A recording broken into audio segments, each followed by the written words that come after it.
Hello my dear students, welcome back my YouTube channel JSSB for physics. आज हम part number 4 लेके आए हैं ऑब्जेक्टिव क्वेश्चंस का। Coulomb's law and electric field जो पार्ट हम पढ़ रहे थे उसके ऑब्जेक्टिव का हम पार्ट नंबर 4 लेके आए हैं। आज ऑब्जेक्टिव क्वेश्चन पूरे फिनिश हो जाएंगे। आज इसका अंतिम लेक्चर है ऑब्जेक्टिव क्वेश्चंस का, ठीक है। आज पूरे finish class 12 JSSB for physics. आओ चालू करते हैं पार्ट 4। जैसा कि आपको पता है, हम पढ़ाने से पहले आपको एक मोटिवेट स्पीच देते हैं, इससे अगर मन से पढ़ें। क्या मोटिवेट स्पीच आज की? इससे फ़र्क नहीं पड़ता कि आप क्या सोचते हैं, आप क्या बोलते हैं, आप क्या सुनते हैं। फ़र्क इससे पड़ता है कि आप क्या मानते हैं, क्योंकि जो आप मानते हैं आज नहीं तो कल वो आप बन जाते हो। आज नहीं तो कल वो आप बन जाते हो, समझ गए। फ़र्क नहीं पड़ता है कि आप क्या सोचते हैं, आप क्या बोलते हैं, आप क्या सुनते हैं। फ़र्क इससे पड़ता है कि आप क्या मानते हैं, क्योंकि जो आप मानते हैं वो आज नहीं तो कल आप वो बन जाते हैं। समझ तो गए हो गई लाइन? ठीक है, चालू करते हैं।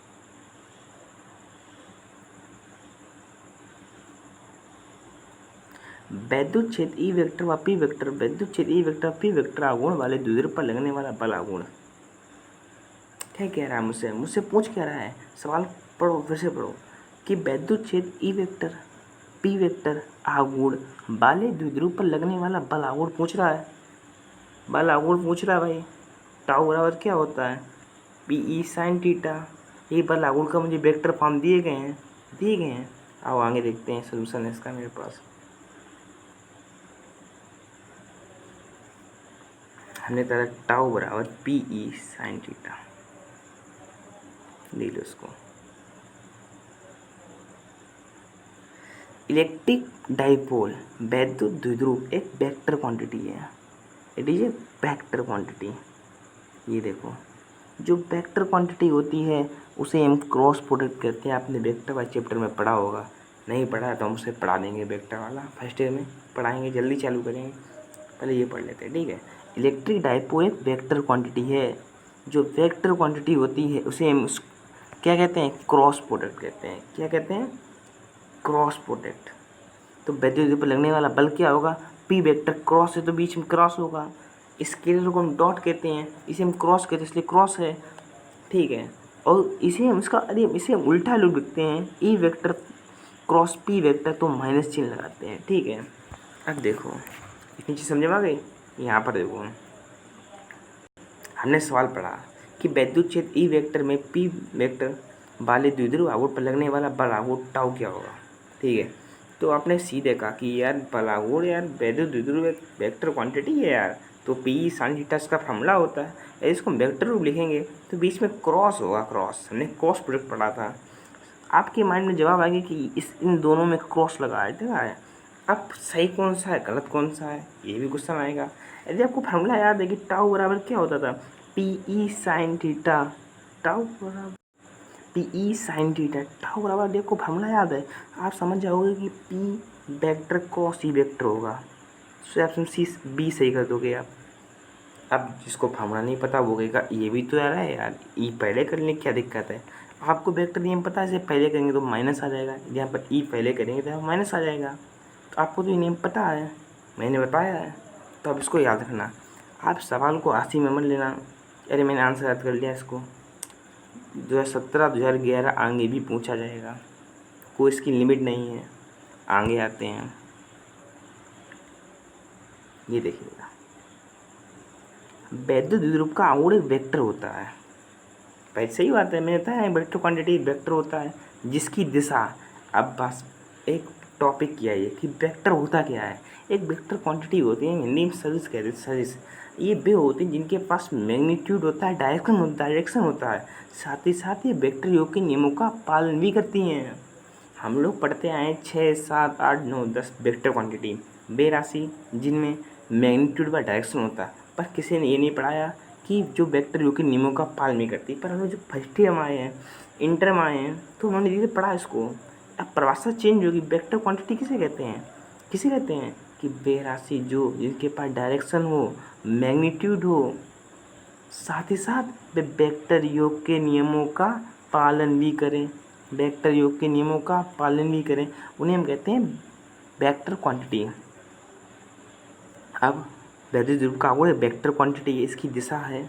अब जब वेक्टर क्वांटिटी में कहते हैं तो उनकी दिशा होगी, सीधी बात है। अब वो दिशा क्या होगी, अब जिसने आघूर्ण का चित्र बनाया होगा, न्यूमेरिकल सॉल्व किए होंगे, उसको पता होगा।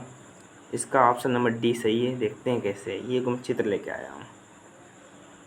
इसमें माइनस क्यू चार्ज यहाँ पर रखते हैं हम लोग, प्लस क्यू चार्ज ये रखते हैं। ये आघूर्ण है, 20 इतनी एल होती, इतनी ए, इतनी ए, तो दूरी 2a। इसकी दिशा देखो निगेटिव से पॉजिटिव की, उसने ऐसे ही बनाई है, निगेटिव से पॉजिटिव की ओर, निगेटिव से पॉजिटिव की ओर। ये निगेटिव है, ये पॉजिटिव है, निगेटिव से पॉजिटिव की ओर, अर्थात इसकी दिशा क्या होगी, ऋण आवेश से प्लस धन आवेश की ओर। ठीक है, आगे आते हैं।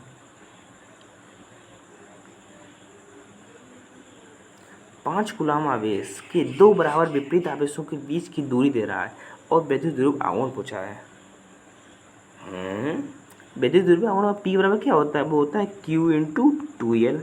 ओके, Q का मान उसने मुझे दे दिया है 5 कूलाम, D 2L का मान भी दे दिया है। आगे देखो, ये देखो, उसने मुझे Q का मान दे दिया है, 2L का मान दे दिया है, तो P पूछा था, तो P बराबर Q इंटू 2L। तो Q का मैंने मान रखा 5, 2L का मान मैंने यहाँ पुटअप किया, हल किया, तो ये आंसर आ गया 25 इंटू 10 की पावर -2, 25 इंटू 10 की power -2। Option number A correct है। ठीक है,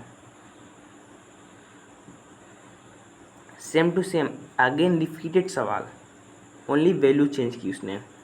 2 कूलाम के 2 बराबर विपरीत आवेश परस्पर 0.04 मीटर की दूरी पर रखे हैं, निकाय के वैद्युत ध्रुव आघूर्ण क्या पूछा, P पूछा।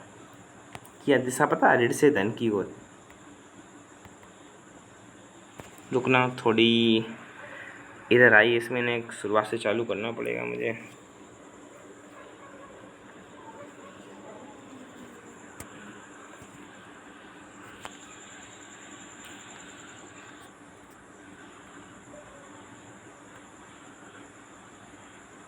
यहाँ पर थे ना हम लोग, ये सवाल था ना हम लोगों का कि 2 कूलाम के 2 बराबर विपरीत आवेश परस्पर 0.04 मीटर की दूरी पर रखे हैं, निकाय की वैद्युत ध्रुव आघूर्ण होगा।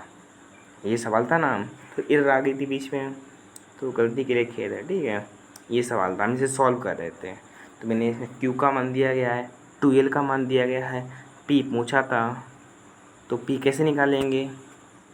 आज एनर्जी कम है यार, शाम का वक्त है, यहाँ पर 3 बजे का टाइम है, शाम के वक्त का टाइम है भाई, सब शांत माहौल, इसलिए स्लो बोल रहा हूँ। जोर बोलूँगा घर वाले कहेंगे कौन बोल रहा है, उठा के 2-3 मारेंगे, इसलिए बहुत स्लो बोल रहा हूँ। आवाज़ स्लो है तो आप लीड लगा देना। ठीक है, रात का टाइम है इसलिए स्लो बोलना पड़ रहा है, दिन के टाइम में तो हाथ लो करके कस के बोलते यार, ज़्यादा बोलूँगा घर में कोई आएगा 2 मारेगा, कहीं चल सो जा, इसलिए। ठीक है, तो Q बराबर 2 कूलाम दे रहा था, 2L बराबर 0.04 मीटर दे रहा था, ये कर लिया। P बराबर Q इंटू 2L, फार्मूला में पुटअप किया, फार्मूला याद कर लीजिएगा, वेक्टर फॉर्म में ये होता है, दिशा ऋण से प्लस की ओर, Q होती है, दिशा इसकी ऋण से प्लस की ओर होती है।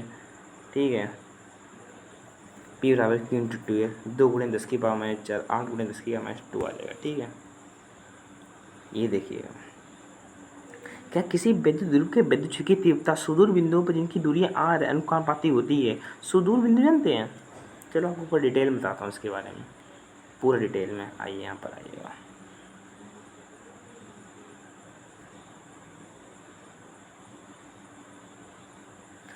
वैद्युत द्विध्रुव के कारण वैद्युत क्षेत्र की जो तीव्रता होती है वो उन 3 बातों पर डिपेंड करती है।